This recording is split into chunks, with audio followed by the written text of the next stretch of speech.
हाय friends, मैं doctor Vipin Mishra, consultant endocrinologist, Al Zahra hospital Dubai. आज हम ये डायबिटीज़ के कॉम्प्लिकेशन के बारे में वीडियो बना रहे हैं। इसको बोलते हैं डायबिटिक फुट। और हमने डायबिटीज़ के बारे में एक सीरीज़ बनाई थी वीडियोस की, और उसमें हमारे एक व्यूअर ने ये फीडबैक दिया था कि डायबिटिक फुट पे वीडियो होना चाहिए। तो ये बहुत इम्पॉर्टेंट है, और डायबिटिक फुट डायबिटीज़ का एक बहुत इम्पॉर्टेंट कॉम्प्लिकेशन है। तो आज हम इस पे ये वीडियो बना रहे हैं। तो डायबिटिक फुट का मतलब होता है कि डायबिटीज के मरीजों में कभी कभी उनके पैरों में तलवे पर एक अल्सर हो जाता है, अल्सर को जिसको घाव कहते हैं। और ये तलवे में हो सकता है, किसी पैर के उंगली में हो सकता है, अंगूठे पे हो सकता है, एड़ी के नीचे हो सकता है, और कभी कभी ये पैरों के निचले हिस्से पे जो टांगे होती हैं, टांगों के सामने की तरफ निचले हिस्से पे, जिसको शिन बोलते हैं, तो शिन पर भी ये हो सकता है सामने की तरफ। और कभी कभी जो पंजा होता है उसके ऊपर डॉर्सम ऑफ द फुट पे भी हो सकता है। तो इस तरीके के ये अल्सर या घाव को डायबिटिक फुट कहते हैं। और ये एक सीरियस कॉम्प्लिकेशन है, क्योंकि अगर इसका सही तरीके से इलाज नहीं हुआ और सही तरीके से सही टाइम पे पहचाना नहीं गया, तो इसमें गैंग्रीन भी हो सकती है। गैंग्रीन का मतलब है कि शरीर का एक हिस्सा सड़ने लगता है, गलने लगता है, और तो फिर उसको काट के निकालना पड़ता है। और कभी कभी नेक्रोसिस हो जाती है। नेक्रोसिस का मतलब है कि पैर का कोई हिस्सा या एक टो बिल्कुल डेड हो जाता है, तो वो बिल्कुल कोयले की तरह काला पड़ जाता है, और उसको भी फिर काट के निकालना ही पड़ता है। तो इसमें गैंग्रीन और नेक्रोसिस होने की संभावना होती है। और अगर किसी को ये डायबिटिक फुट अल्सर हो गया है, जिसको शॉर्ट में डायबिटिक फुट कहते हैं, तो ये इलाज करना बहुत मुश्किल है। और इस अल्सर की ड्रेसिंग महीनों महीनों तक चलती रहती है, और कम से कम 3 से 6 महीने लग जाते हैं इस अल्सर को पूरी तरह हील होने में।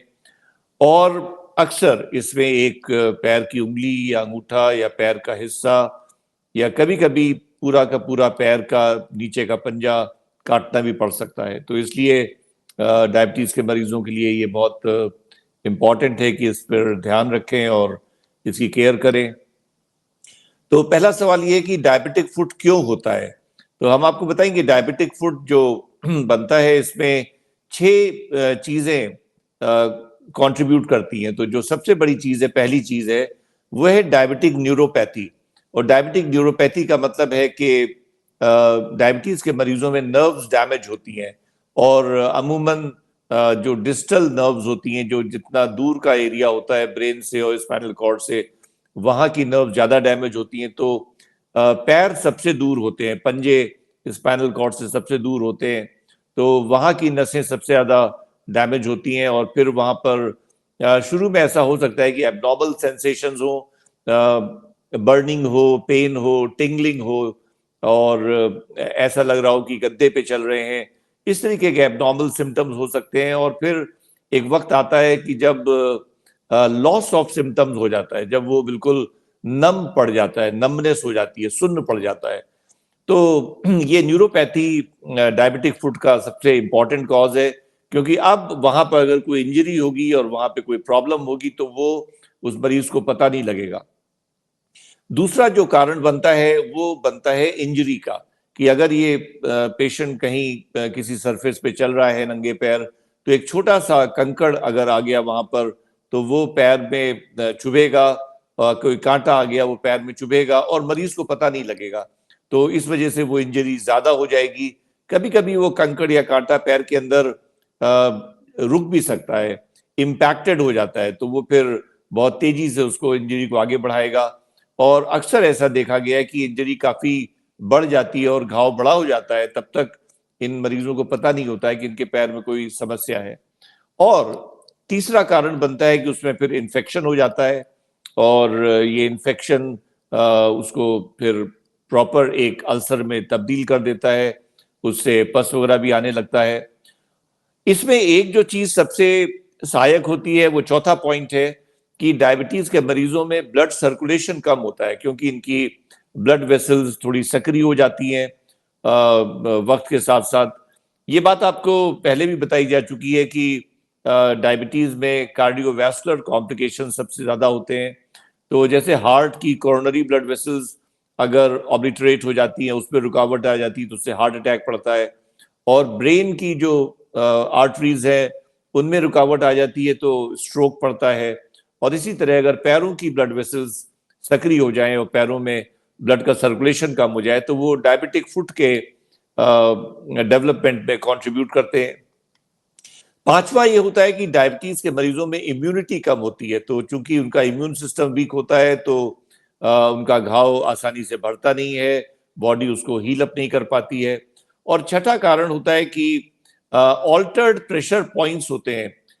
और ये एक नॉर्मल चीज है, उम्र के साथ साथ सभी के साथ होता है, लेकिन हाँ डायबिटीज में ज्यादा होता है क्योंकि उनकी बॉडी में काफी चीजें कमजोर होती हैं, मसल्स भी कमजोर हैं और जॉइंट के जो मेम्ब्रेन्स हैं और लिगामेंट्स हैं वो भी कमजोर होते हैं। तो उम्र के साथ साथ इन जनरल जो पैरों के प्रेशर पॉइंट्स हैं वो ऑल्टर होते रहते हैं।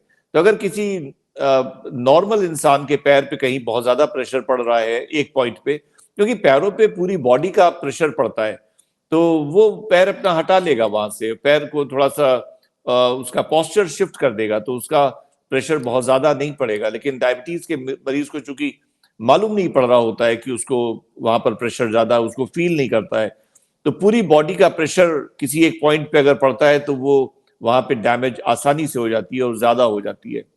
तो अब सवाल ये है कि डायबिटीज के मरीज क्या करें, अपने डायबिटिक फूड का प्रिवेंशन कैसे करें। तो इसमें 7 चीजें हैं। पहली चीज है कि डायबिटीज का बिल्कुल आरंभ से, जब से डायबिटीज होती है तब से उसका बहुत आइडियल कंट्रोल रखें। और हम लोग पहले अपने वीडियो में बात कर चुके हैं कि आइडियल कंट्रोल ऑफ डायबिटीज क्या होती है। इसमें शुगर का कंट्रोल होता है जिसमें कि fasting sugar, postprandial sugar, HbA1c होता है, और बाकी बहुत सी चीजें हैं, ब्लड प्रेशर है और बॉडी वेट है, बॉडी मास इंडेक्स है, कोलेस्ट्रॉल है। तो इस सारे के सारे जो डायबिटीज के एसोसिएटेड पैरामीटर्स हैं वो सब आइडियल कंट्रोल में होने चाहिए। और लाइफस्टाइल बहुत हेल्दी होनी चाहिए, एक्सरसाइज, योगा, खाने का परहेज। कोई कहे कि हम डायबिटीज को कंट्रोल कर लेंगे दवाइयों के जरिए से, तो वो पूरा अच्छा कंट्रोल नहीं माना जाता है। सिर्फ दवाइयों से अगर आपने कंट्रोल कर लिया है तो वो अच्छा कंट्रोल नहीं माना जाता है, क्योंकि डायबिटीज को कहते हैं कि ये लाइफस्टाइल डिजीज है और ये लाइफस्टाइल डिजीज होने की वजह से जरूरी है कि लाइफस्टाइल बहुत कायदे से मैनेज होनी चाहिए। तीसरी चीज है कि स्मोकिंग बंद कर देनी चाहिए और टोबैको का इस्तेमाल किसी भी तरीके से बंद हो जाना चाहिए। इंडिया में च्यूइंग टोबैको का बहुत फैशन है और गुटखे का बहुत फैशन है, क्योंकि ये टोबैको किसी भी रूप में ये आर्टीरियल थिकनिंग और आर्टीरियल स्टेनोसिस को सपोर्ट करती है, तो वो खून का दौरा कम होता है फिर पैर में। और सबसे इंपॉर्टेंट चीज है कि हर साल डायबिटीज का मरीज अपने पैरों की जांच कराता रहे। तो पैरों की जांच हर जगह हर डॉक्टर नहीं करता है, लेकिन जो डायबिटीज के स्पेशलिस्ट हैं वो जरूर पैरों का पूरा उनका जांच करने का सिस्टम होता है, जिसमें 3 चीजें होती हैं। एक तो बायोथीजियोमीटर होता है। तो बायोथीजियोमीटर एक मशीन है जिससे पैरों में वाइब्रेशन सेंस को क्वांटिटेटिवली टेस्ट किया जाता है कि ये कितना लॉस ऑफ सेंसेशन हो चुका है, क्योंकि जो ये सेंस ऑफ वाइब्रेशन होता है ये सबसे जल्दी खराब होने वाले सेंस में होता है। तो बायोथीजियोमीटर से सेंस ऑफ वाइब्रेशन चेक होता है। एक पोडिया स्कैन मशीन होती है जिसपे कि वो मरीज खड़ा होता है और ये कंप्यूटराइज मशीन है, उससे उसके पैरों का जो प्रिंट लिया जाता है कि उसके प्रेशर पॉइंट्स कहाँ कहाँ पे हैं। तो ये प्रेशर पॉइंट्स का जो प्रिंट है, ये पोडिया स्कैन, ये काम आता है कि हम फिर उसको इंडिविजुअलाइज फुटवियर बना के दे सकते हैं। और एक डॉपलर एग्जामिनेशन भी होता है पैरों का, जिसमें कि देखा जाता है कि पैरों में खून का फ्लो, ब्लड फ्लो कैसा हो रहा है। पांचवी चीज है कि ऐसे मरीजों को अगर कि उनका जो फुट प्रिंट है वो दिखा रहा है कि कहीं कहीं पे प्रेशर पॉइंट्स बहुत स्ट्रांग हैं, तो उनको इंडिविजुअलाइज्ड फुटवियर पहनने चाहिए। और ये डायबिटिक फुटवियर स्पेशलाइज्ड शॉप्स होती हैं जहाँ पे मिलते हैं, और जहाँ पे ये मिलते हैं वहां पर भी वो लोग ये पोडिया स्कैन करते हैं। तो ये क्या करते हैं, जो स्पेशलाइज्ड फुटवियर होते हैं, वो जूते भी हो सकते हैं, सैंडल भी हो सकती हैं, चप्पलें भी हो सकती हैं, उसमें वो प्रेशर पॉइंट्स को ऑफलोड कर देते हैं। वहां पे एक हॉलोनेस होती है, तो जहां पे प्रेशर ज्यादा पड़ रहा है वो पॉइंट सरफेस को फिर टच नहीं करता है, तो वो ऑफलोड हो जाता है, फिर वहां पे कोई प्रेशर नहीं पड़ता है और फिर उसमें डैमेज नहीं होती है। तो ये जो डायबिटिक फुटवियर है, ये बहुत बड़ी चीज है डायबिटीज के मरीजों के पैरों को सुरक्षित रखने के लिए। छठा पॉइंट है कि पैर हमेशा साफ होने चाहिए और मॉइस्ट होने चाहिए। तो मॉइस्चराइजर क्रीम्स भी आती हैं, और अगर कोई मॉइस्चराइजर क्रीम आप नहीं लगा रहे हैं तो जस्ट एक बोरोलिन भी लगा सकते हैं पैरों पे, जिससे कि पैर मॉइस्ट रहें और साफ रहें। और सातवां पॉइंट ये है कि डायबिटीज के मरीजों को कभी भी नंगे पैर नहीं चलना चाहिए। इंडिया में एक बहुत बड़ा फैशन है कि सुबह घास पे नंगे पैर चलने का को बढ़ावा दिया जाता है, तो वो चीज डायबिटीज के मरीजों को नहीं करनी चाहिए, क्योंकि उसमें इंजरी होने की संभावना रहती है। तो इन सब बातों को अगर डायबिटीज के मरीज फॉलो करते हैं तो डायबिटिक फुट को होने से रोका जा सकता है। अच्छा, अब इसके बारे में इलाज क्या करना चाहिए, तो ये तो बात पहले ही हो चुकी है कि डायबिटीज का जो ट्रीटमेंट है वो बहुत अच्छा होना चाहिए, और सारे शुगर के पैरामीटर्स और एसोसिएटेड पैरामीटर सब बहुत अच्छी तरह कंट्रोल होने चाहिए, आइडियल लेवल पर। फिर कुछ दवाएं हैं जो खास तौर से हम लोग न्यूरोपैथी के लिए देते हैं, तो उसमें एक है B12 या मिथाइल कोबालामिन, उसको एक्टिव विटामिन B12 भी कहते हैं। तो ये एक बहुत इंपॉर्टेंट दवाई है जो नर्व्स की हेल्थ को इंश्योर करती है। कुछ समय से न्यूरोपेप्टाइड्स के प्रेपरेशंस आ गए हैं बाजार में, तो वो न्यूरोपेप्टाइड्स भी जो माइलिन शीथ होती है और नर्व की हेल्थ को इम्प्रूव करते हैं। तो माइलिन शीथ नर्व की कवरिंग होती है जो डैमेज हो जाती है डायबिटीज की वजह से, तो न्यूरोपेप्टाइड उसको उसकी रिकवरी में मदद करते हैं। इसके बाद एक दवाई होती है, उसको बोलते हैं अल्फा लाइपोइक एसिड और ALA। तो ये भी डायबिटीज में नर्व्स की हेल्थ को इम्प्रूव करता है। और एक बेनफोटियामीन है। बेनफोटियामीन एक दवाई है जो थियामिन की डेरिवेटिव होती है। थियामिन नॉर्मली विटामिन B1 के नाम से जाना जाता है। तो ये जो सारे सप्लीमेंट्स हैं, ये नर्व हेल्थ को इम्प्रूव करते हैं। तो अगर उसका डायबिटीज का कंट्रोल बहुत अच्छा है तो ये सप्लीमेंट्स भी नर्व हेल्थ को इम्प्रूव कर सकते हैं। और फिर अगर के उसके डॉपलर में ये आ रहा है कि कहीं पर रुकावट है उसकी खून की नलियों में, तो उसकी एंजियोप्लास्टी भी करी जा सकती है। तो एंजियोप्लास्टी भी हो सकती है और बाईपास सर्जरी भी हो सकती है। तो ये पैरों के ब्लड वेसल्स की एंजियोप्लास्टी और बाईपास सर्जरी जो डॉक्टर्स करते हैं उनको वैस्कुलर सर्जन्स बोलते हैं। वो वैस्कुलर और एंडोवैस्कुलर सर्जन्स होते हैं। तो एंडोवैस्कुलर का मतलब है कि वो पैरों की जो आर्टरी होती है उसके अंदर एक वायर डाल के उसके थ्रू एक बैलून डालते हैं और उसको इन्फ्लेट करते हैं। जैसे कॉर्नरी एंजियोप्लास्टी करी जाती है हार्ट के लिए, वैसे ही पैरों की आर्टरी में भी एंजियोप्लास्टी की जा सकती है। ब्लॉकेट को खोला जा सकता है और वहां पे स्टेंट डाला जा सकता है और फिर वो ब्लड सर्कुलेशन बिल्कुल नॉर्मल हो जाता है। लेकिन एंजियोप्लास्टी वहीं पर होती है जहां पर के जो पैरों में ब्लॉकेज है वो बिल्कुल डिस्क्रीट हो, एक जगह पे है। लेकिन अगर वो बहुत लंबा इलाका है कि वो 8-10 इंच का इलाका है जिसमें कि वेसल ब्लॉक्ड है, तो फिर एंजियोप्लास्टी कुछ नहीं कर सकती, उसके लिए फिर बाईपास सर्जरी करनी होती है। तो ये बाईपास सर्जरी में एक दूसरा चैनल बना देते हैं कि जिससे ब्लड बाईपास होके आगे चला जाए। तो ये दोनों काम वैस्कुलर सर्जन्स करते हैं। और फिर अगर किसी को अल्सर हो गया तो क्या करना चाहिए, फिर उसमें 9 चीजें हैं। पहली है कि उसकी सफाई होती है, उसको डिब्राइडमेंट कहते हैं, ये सर्जन करता है। इसमें फिर जनरल सर्जन कर सकते हैं और ऑर्थोपेडिक सर्जन भी उसको करते हैं। और कभी कभार कुछ स्पेशलाइज्ड सर्जन होते हैं जो डिवोटेड होते हैं बिल्कुल वुंड सर्जरी के लिए, वुंड ट्रीटमेंट के लिए।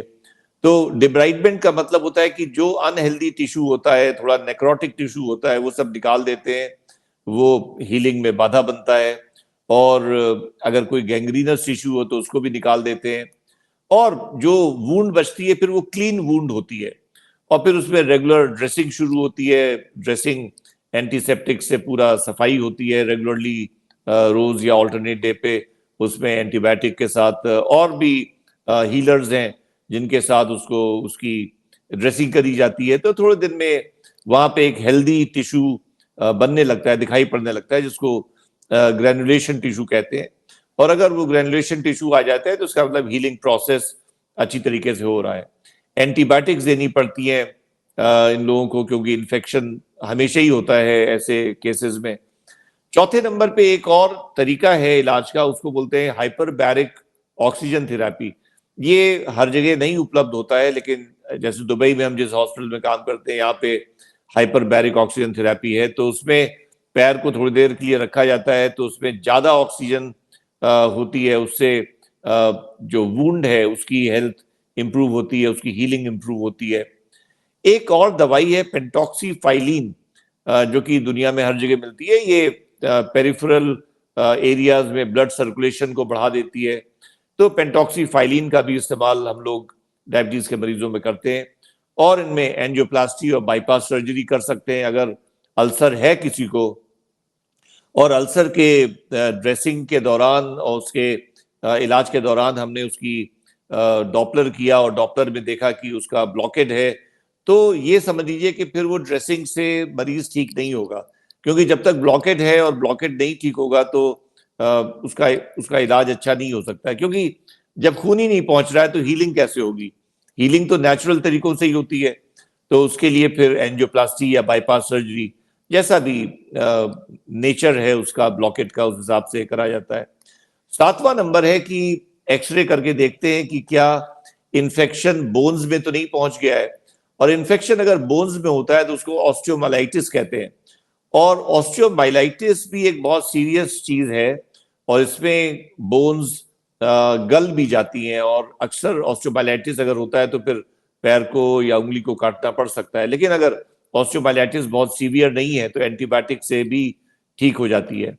आठवें नंबर पे फिर एम्पुटेशन का नंबर आता है, कि अगर कोई चीज ऐसी है जो गैंग्रीनस है, वहां पे गैंग्रीन हो गई है, या बहुत नेक्रोसिस हो गई है, या सीवियर ऑस्टियोमाइलाइटिस है जो नहीं ठीक हो सकती है अब, तो फिर उस उंगली को, पैर की या अंगूठे को या पैर के पंजे के किसी हिस्से को काट के निकालना पड़ सकता है। इसको एम्पुटेशन बोलते हैं।